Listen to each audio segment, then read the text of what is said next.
Hi, everyone.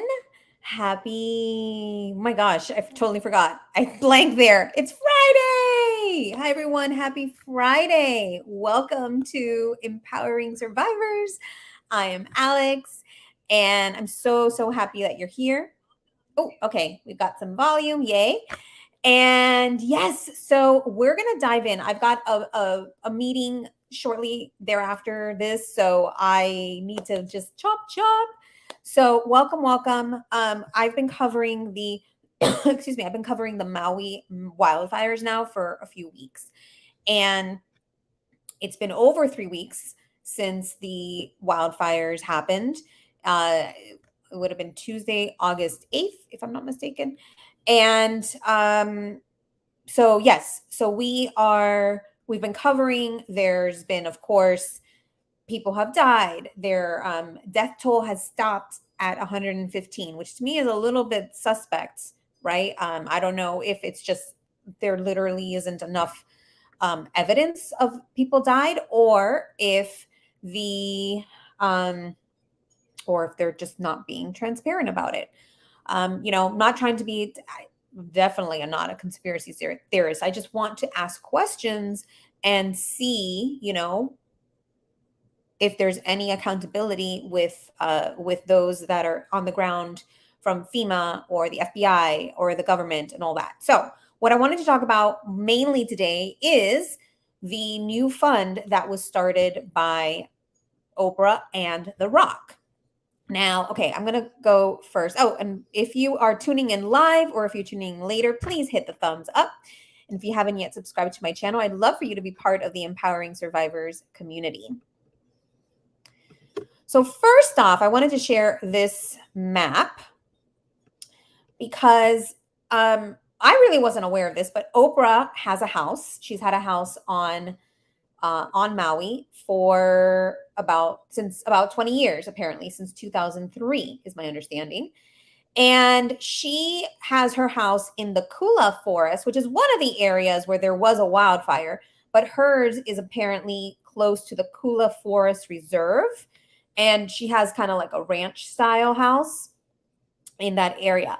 And there are a lot of other millionaires, billionaires that have houses in that area that weren't damaged. So she's actually been on the island and has gone to shelters and asked what they need and actually gone and bought supplies for the shelters. Now, on the same at the same time, actually, let me show you where Lahaina is. So here is around the area where she lives. I don't have an exact address. This area is where one of the fires happened, called the Upcountry, right? And one of the this is the Upcountry here. Lahaina is over here in West Maui, and this was, of course, one of the big fires that wiped out pretty much almost all of Lahaina and the entire little district there. Now, one of the big criticisms is that why weren't the warning sirens, sounded? And the reason that the Maui Emergency Management Officer, the MEMA, had said is that when historically the sirens are sounded, it means there's a tsunami, and so people go up country. They go up highland. They go higher so that they're not, hurt in any type of tsunami. Well, no sirens were sounded, and people ended up dying because they didn't even know that there was an emergency happening. I mean, it's ridiculous that people were just even figuring out or learning about a fire an hour before it descended upon them, or maybe even less than that, depending on who they were. So that's where the map is. Also, apparently, Dwayne Johnson, The Rock, he's Samoan, but he grew up in Hawaii for some of his childhood. So that is really interesting as well. So both of them are, according to them, very passionate about Hawaii, Maui, and so they're going to be supporting. Now, I wanted to share let's see if we can share the video of them. they just posted this. I saw it. Oh, stop that. Here we are. Let's turn on the volume. Okay. About what was happening in Maui, that refresh. Oh, in Maui, that we were texting back and forth.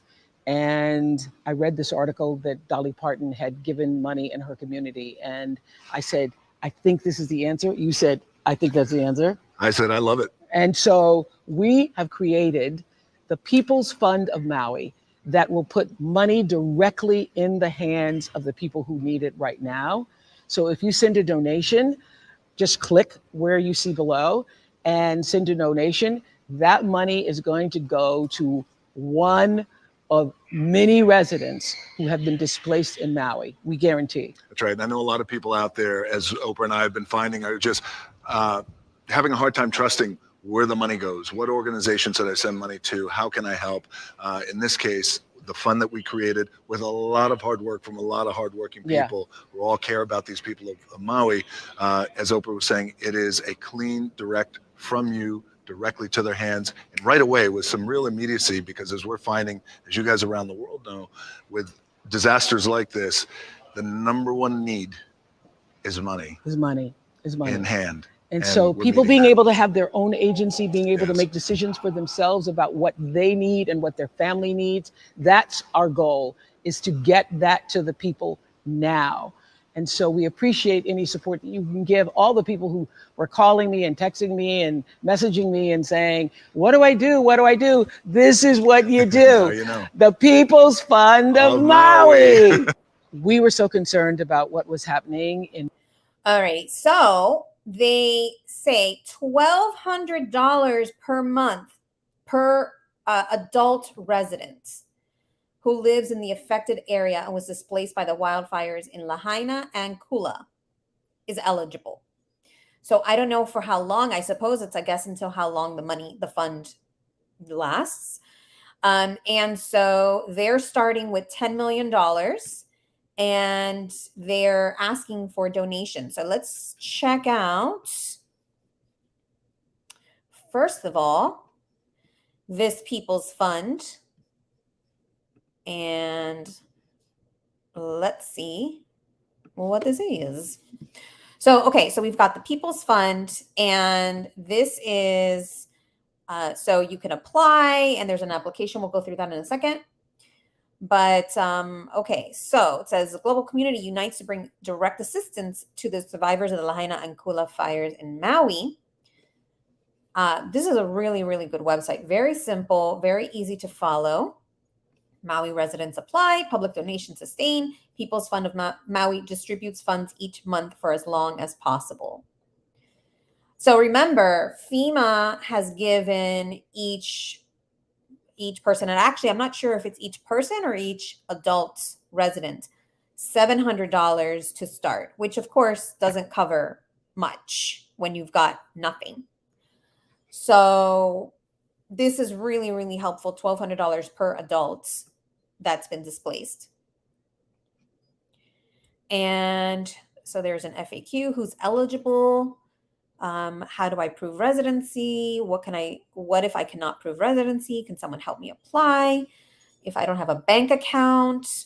So when you go to the apply button, I did read this a little earlier, and it says, it does ask for bank account information, which, I might be a little bit sketchy or not trust that. But it does say if you are a resident without a bank account, or I'm sure if you just need help applying, there's a number to reach and they can assist you with that. And let's see what it says here when you donate. Okay, the default is $55, but you can give once or you can set up a monthly gift. And okay, here it says other ways to give. Okay, so I guess if people don't want to give through that website, You can give through a check, you can give through credit card, you can do a wire, you can do a stock. And so one thing interesting, and I haven't done the research on this, the foundation is called the Entertainment Industry Foundation. I'm assuming, because I haven't done research on that, but I'm assuming that that is Oprah and Dwayne are part of that, or sorry, Dwayne Johnson are part of that, and they created that. Maybe other Hollywood or entertainment, celebrities are part of that. So just wanted to note that because I did see that that was a thing. And okay, so let's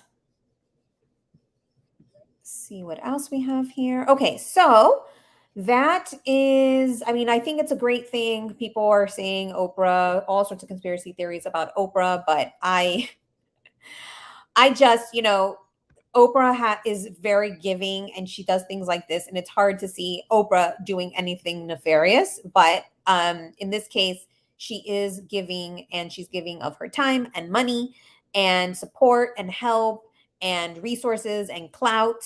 And so I think that is a lot and speaks for itself. So thank you to those who have donated. There's other ways to donate, but what I like about this is that the money is going directly to the people of Maui. Okay, so that is awesome. And wanted to share, there's another organization, and I've been highlighting, this is Eric West. I've been highlighting him on YouTube. He has a channel called Hawaii Real Estate. He's a realtor. He's located on Maui. And he knows the area. He knows the real estate. He has a family there, and his house and where he lives wasn't affected. However, he's been going out and highlighting stories of the people who do live there, which I think is amazing. And also he created a foundation, or a charity rather, that is called Let's Fill the Gap. So Maui LFG. And I love this. So you can either donate to the GoFundMe. He's also been highlighting stories, and I've shared some of them last week, of individuals who lost everything, and then they give their Venmos if you want to donate directly to them. But one thing that he said, I saw a recent video of his, is like many of us, including myself, we're wondering, where are the children? There were 3,000 public school. We're not even talking about other schools, but there were 3,000 public school students that were enrolled this school year. And the last check that I got, the last time that I saw an article on this from, I think it was the New York Times, said that 60% were not enrolled, or that are still not enrolled or re-enrolled, which is about 1,800, somewhere around 1,800. I bumped it up to 2,000 because that was the number that we were given earlier. Where are these children? It could be something very simple, like many of the families went off island and just haven't checked in. Many people have been displaced, maybe their phones got damaged, maybe they don't have cell phones, they don't have computers, they don't have access to internet access, they don't have computer access, right? They don't have devices. And so they haven't checked back in with school. The thing is that children are, legally supposed to be in school, be it an actual institution or home, or they're homeschooled, whatever the case is. And Maui has actually offered distance learning programs. So they're putting students into other schools on the other parts of the island, or they're offering distance learning programs. So like, let's say if you happen to be off island, staying with a family member on another island or in the mainland, they can do distance learning. And so there are options, but if they're not even enrolled, so many students are not even enrolled, we're like, where are they? Now, again, it could be very simple solution or very simple answer, but it's strange that the Department of Education and by de facto, like the government, doesn't know where these students are, can't account for those students. So that is a concern. So this organization, what they did is they included a little a little part on their website about the children of Lahaina. And he said, let's fill the gap. I love this. So you can put in name, and you can report either a missing child, or you can report a found or safe child of Lahaina. So if you know, or you are either somebody who has found that, that's off island or not enrolled in school, you can report yourself or somebody or a loved one. Or if you know of a missing child, you can report them as well. And that way they can start to like fill in those gaps and see how they can support in that way. So I thought that was really cool. And actually, I think that I didn't. Let me present that specific. I just realized something, that StreamYard only does the exact like screen that or window that I'm in. So I have to redo every time I go to a new window. I have to reshare that window. So let me reshare this window. This is what I was talking about. Missing child or found safe. So it's a Google Doc, and you can just fill that out. And cool. Okay, so let me stop presenting that.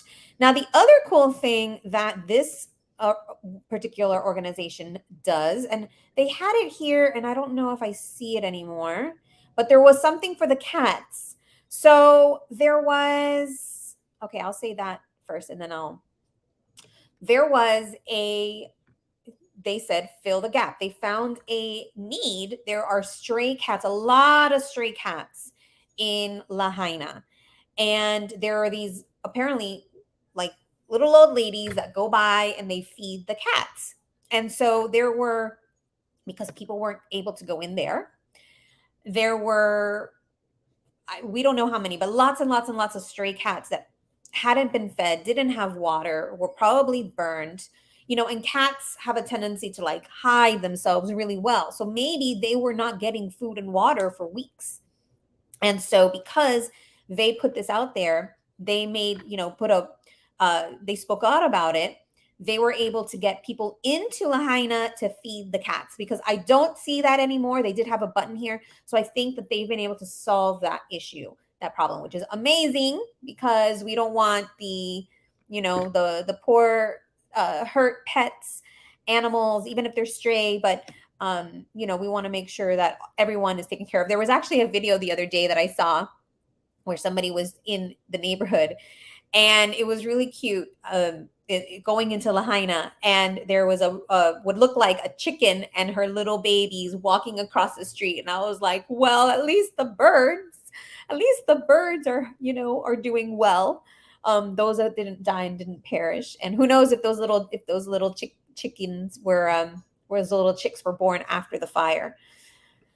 And so also on this, it's cool. They've got other disaster relief resources. And what's cool is that because they're very discerning with who they're covering, I know that they're going to be doing a good job of promoting the resources that they trust. So for example, they included here, the first thing here is Oprah and the Rock's fund, the People's Fund of Maui.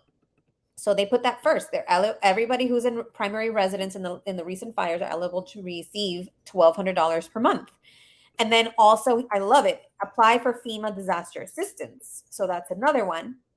Funds for immediate needs, Hawaii Department of Human Services. Contact your insurance company. Disaster crisis counseling. This is super important, because I'm assuming that this also includes community health, that this includes, yes, substance abuse and mental health services. So once your primary needs are met, like food, water, shelter, then we need our mental and emotional needs met, right? People are facing trauma and they might not be processing. So disaster crisis counseling is very, very important. Also, one of the concerns that when we listen to the Department of Education meeting, the teachers were like, 2 days of crisis counseling for us to support our students is not enough. We need ongoing support. We need trauma-informed care. We need people who haven't been affected by the trauma being people, there to help support. So people who have been traumatized by the fire are not going to be fully able or capable to care or counsel their students who have also been traumatized by the wildfires. All right, healthcare needs. So this is, everything: first aid, pediatric, OBGYN care, pharmacy. Well, that just reminded me. So what if you needed a certain medication and you haven't been able to get your medication, or you lost your medication? I mean, that can be deadly if you not taking certain medications. Glasses. Oh, that's interesting. So maybe people lost their glasses. I can totally see that happening. Finding shelters. So the Red Cross is providing shelters, housing referral services. Finding missing loved ones. So there's an interactive Google Doc. I didn't know this. Let's see here. I think I'd heard of that, but I hadn't checked it out. So Maui Fires People Locator. So there is, okay, so like, for example, this person here has not been located yet. And so like, what's cool is that they're doing it by family, putting them together. And then, unfortunately, Louise Abahai hasn't been found yet. But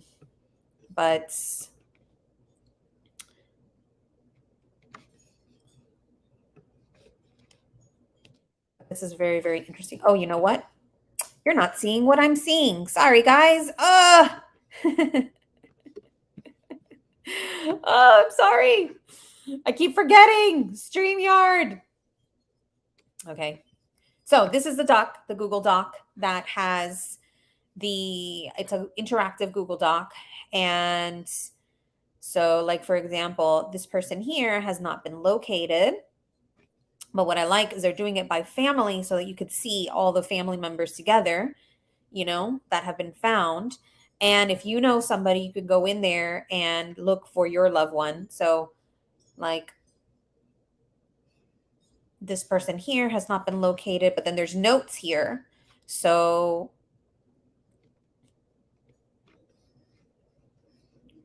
I guess when they have notes, maybe this is the person that inserted the name. So that's interesting. So that's this interactive map for locating people that have your friends, loved ones. And let's go back to, so the missing loved ones. Oh, missing pets is another one too. So that's cool. So there's a Missing Pets of Maui on Facebook. All right, awesome. We'll go to that in a little bit. And then if you need any other essential items, childcare services, radio updates, unemployment insurance. That's very interesting. So unemployment insurance call center for those affected by Maui wildfires. Okay. Very cool. Replacing personal documents. Of course, license, Social Security card, passport, Medicare card, green card. And then it says your longer term resources: Hawaii Emergency Management Agency, so I guess the HEMA, and the Maui Department of Housing and Human Concerns. All right, so let's go here to the Maui Pets. Missing Pets of Maui. Oh, it's a private group. Okay, so if you've got a missing pet or you know of a missing pet on Maui, you can join this group. This group doesn't allow pages to join. Oh, because I'm a page. I'm logged in as a page. So that's could be another good resource for you. So yes, I love this. Oh, you know what? And since I did this in like record time, I'm gonna do one other really heartwarming story, and we'll listen to a little bit of it. Sorry about that. And so it's really heartwarming to know that there are people that are helping, that are supporting, that are giving money directly to the people who need it, which are the Maui residents that have lost everything. And we're going to listen. So this is actually, the page that I was mentioning. So the Maui Let's Fill the Gap site is run by Eric West, who's part of Hawaii Real Estate. This is you can check them out on YouTube, and he's been sharing the stories of the locals, their survivor stories. And I just stumbled upon this one. I'm not going to read the whole thing. Put a link for this one, but I just thought it was so cute. Look at this little boy. Hi. My name is Richard. My name is Jaime Vasquez. Hi, my name is Saravia Vasquez. Put it on one part. Hello, my name is Lotte Vasquez. Hello, my name is Maqueleta Vasquez. On the day was the fire. My kids was calling me, my son. He was calling me and saying, Mom, there's a second fire up the road on the mountain. I told him, okay, just get the kids together and just keep on hiding because I thought it will be on the mountainside like as usual. He told me, okay, Mom. And then maybe there was like around 3:30, 3 something. I told them I'll be finished at 4 and then I'll come home. 3, maybe about 10 minutes, 15 minutes from there, he called me again. Mom, I think the fire is getting closer. And I said, son, what you mean getting closer? He said, I think it's very closer and I can hear her complaining on the background. I just mopped the floor and now it's ashes and everything on the floor. And then I told my son, tell her to be quiet and focus on the fire, what's going on. So he said, okay. And I told him that every Tuesday, they're going dance hula at Shop Bewalea And Tuesday. So that morning, I gave them their costume, the dance Polynesian show, all 4 of them. So I took out their costume, put it in our lanai, on our deck. And I told them, okay, since the first fire, it's already done, you guys should be okay. Just call me when you guys go to the show. So not even 15 minutes, I think, my son called me back about everything is going in the house, the ashes and everything. I said, shut all the front door, windows, open the backside. Just stay put and watch the fires, probably because the wind is too strong and bring everything, ashes and stuff inside the house. And then just wait. So he said, okay, Mom, we're doing that. So he shut, and I guess they did what I did, been told. And not 4 o'clock. I'm still working. He called back. I said, son, now what? He said, Mom, the house is turned orange.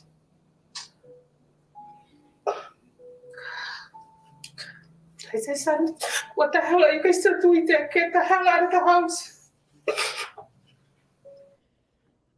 There's one thing I wanted to highlight there. So she's talking about her 18-year-old son. She's at work. She's got 6 kids.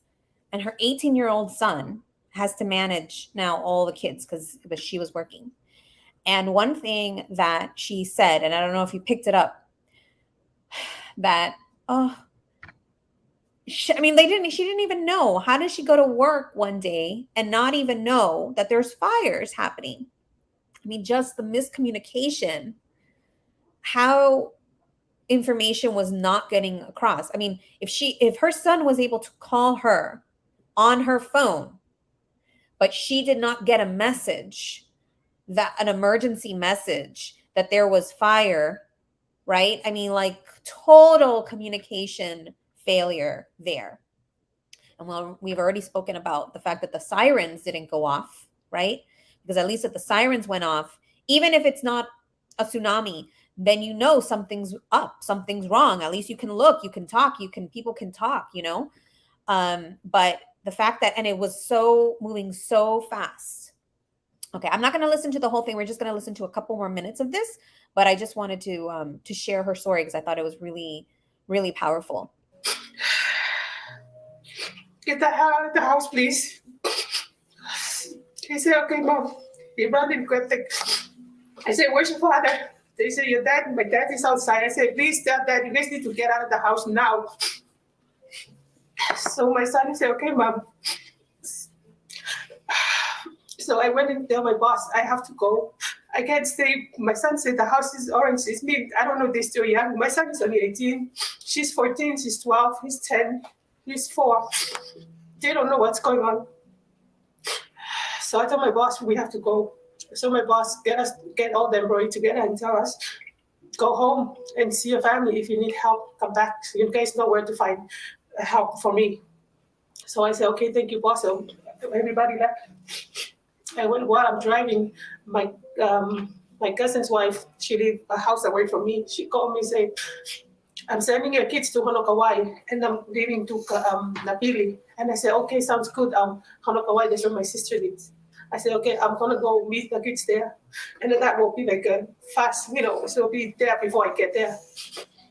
So after work, when I get off from work, I straight to my sister's house. And one of my nephews standing outside, I screamed at them, is my kids there? He said, no. All I can see behind us like the smoke. I don't know what to think at that moment, but keep calling my kids and driving down the street. I keep calling. They all have cell phone. Nobody answered. Even him, he had phone. He no answer. I only think of the worst, but I'm just driving and praying, hope nothing happens to them. All of their phones go straight to voicemail, and I don't know what else to think. His phone was a different company from the Hula. The owner of the Hula bought him a different phone, so his only phone was ringing. He never picked up. I don't know what to think. I was so scared that I lost my kids. Yeah. So I just keep on driving and praying home. I see the fires come to Kanapari. I see the more I close to the island, the more of the smoke I saw. I don't know what to think. And finally, I keep calling. And then my son answered his phone. He went through. He said, Mom, we're over here down at by Canary Mall on that bridge. I said, son, please, you guys okay? He said, yes, Mom, I have everybody. It's traffic. I said, whatever you do not turn. Just keep on going straight. I'm over here. I'm waiting for you guys. I want the traffic too. So and then we got lost contact. So I call back and nothing. I keep calling his phone. And The only last call she had was from me, telling her that we're almost. And then she finally called. And then she called. I guess my son told him to keep calling because he's driving. She called and finally went through. And he said, Mom, we're past it. We're already in the highway. We're by the Mormon church. And I said, oh, good. I'm going to turn. I'm almost at the post office. I'm going to turn there. Wait for you guys, please. Made it. And I can hear my son, Mom, what do I do? The gas is run out. For the truck, it's red. It's on. The gas is on. This means it's run out of gas. I say, son, even though if the lights went on, trust me, it can give you more miles to go. It can be. Just keep on press the gas. Do not stop the truck. And he said, okay, Mom. So I waited, hoping and praying they will show up because the fire, I can just see the smoke.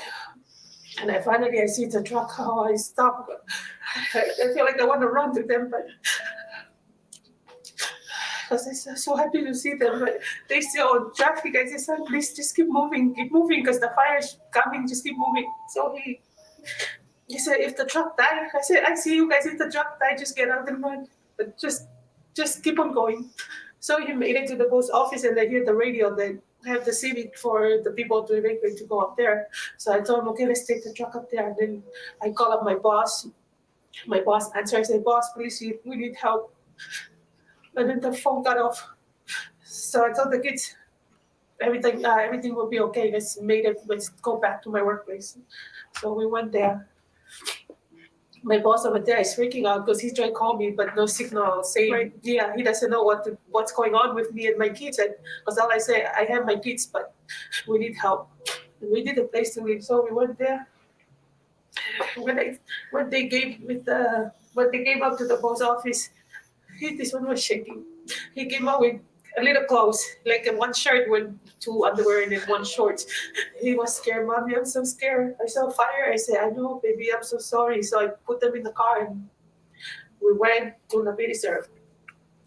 And then my boss helped us, give us a room and we stayed there. And we're waiting for the dad. I asked, where's the dad? And my son said, Mom, Dad's willing to stay back and help the neighbor. I said, why? He said, and he stayed back and helped where my sister stayed. So let's just hope that the garage at the outlet, and then he walked from there to Honoko.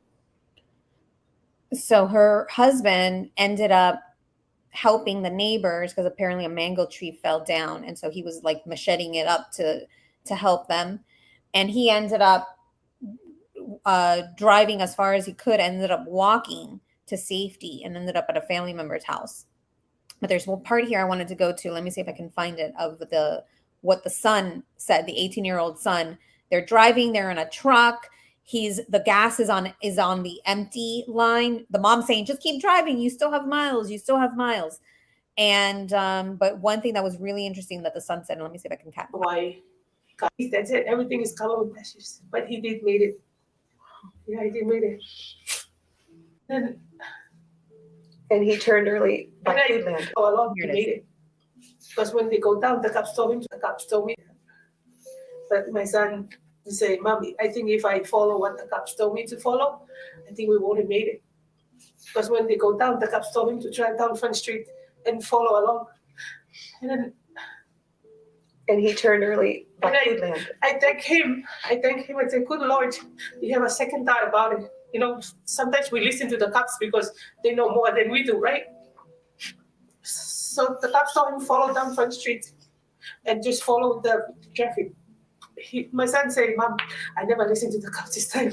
I said, why? He said, when I came down, the cars might even move. As soon as I find my way down to the stop sign by when you turn to Foodland outlet, I see that one is clear, Mom. I took that road. I don't know if the cops follow me, but something told me to go that road, so he took that road, come all the way to by Front Street apartment, Kahoma place. He turned there and then he find his way out. And I thanks God that he gave him the opportunity to, And he listened to his. he listened to his brain. Yeah. I think, well, there was something there, so I guess God, lead you out of that. Because if not, I won't be able to see you guys. Wow. So yeah, that was really interesting. And there's lots of stories that have been highlighted. They said the cops were blockading the north and the south of Lahaina. They were funneling people onto this one lane each way road, which is ridiculous. And he said, lots of people saying that they went where they past the barricades. They didn't listen to the cops. And that's what they said. The 18-year-old son said, I didn't listen to the cops. I went on the other street that was completely clear and was able to get out that way. So, and also that son is enrolled in college, and he ended up going to college. And his mom, he said he was going to take like a gap year, take off a semester. And his mom said, no, I want you to go to college. What are we here living our life for if you're not going to live your life? I don't know. That's a paraphrase, but I'll put a link to this video. And I just thought it was really beautiful to share what happened. And this was a family of kids, right? So this is when we're talking about where are the children, these are a family of children that were able to get out of Lahaina before it was too late. But are there other children who didn't make it out, and it might not be, maybe everyone was safe except for those that were mentioned, but it's just strange that they haven't been accounted for. That is what we're trying to find out. Why are they not being accounted for? And why isn't there more transparency? Or maybe there needs to be better communication, right? And I've already said it. Maybe there's bad cell phone service. Maybe people lost their cell phones, right? What if people the ones who had to jump into the ocean that were on Front Street and had to abandon their cars and jump into the ocean, maybe they lost their phones and maybe they don't have a phone. Maybe nobody can get in contact with them. Maybe they can't get in contact with anybody, right? So just so sad, tragic, but I love that there are these survivor stories sharing what they did do, right? And it's and that there are a lot of these survivor stories, which is incredible. So so just to recap, if you're tuning in now, we covered the Maui People's Fund. I think it's called the People's Fund of Maui, that was started by Oprah and The Rock, and that gives $1,200 for every adult resident of Lahaina and Kula that were affected by the fires for every month until the fund, for as long as the fund is available. And there are other resources as well. There's a site called Maui LFG, Maui. Oh shoot, I forgot the the acronym, Let's Find the Gap, Maui LFG, Let's Find the Gap, MauiLFG.org. That tells people to, if you know of a missing child or if you've located a child, to fill that in there so that they can start to keep track of where the children are. Because again, almost 2,000 children haven't been accounted for in the education system, which is concerning for sure. I think that's it for me for now. I gotta go. I gotta run to another event now, but I really appreciate you tuning in, whether you tuned in live or if you tuned in now in the recording. I would love for you, if you enjoyed this video, if you learned something, please hit the thumbs up. If you haven't yet subscribed to my channel, I really welcome you to be part of the Empowering Survivors community. We're a group of empathetic, loving, caring individuals who want to support and be a voice for missing persons, other survivors, and those who don't have a voice. And if you're, drop a comment and let me know what your thoughts are. And I think we'll just end with that. Let's spread lots of aloha, which means love and kindness, and love, kindness, fellowship to your fellow man, fellow women, fellow people. And with that, stay safe, stay thriving. Remember to follow your intuition, or at least trust your intuition. You have so much wisdom, so much with your intuition, your gut. And make sure to keep it empowering, everyone. Have a wonderful rest of your weekend. Take care. Bye-bye.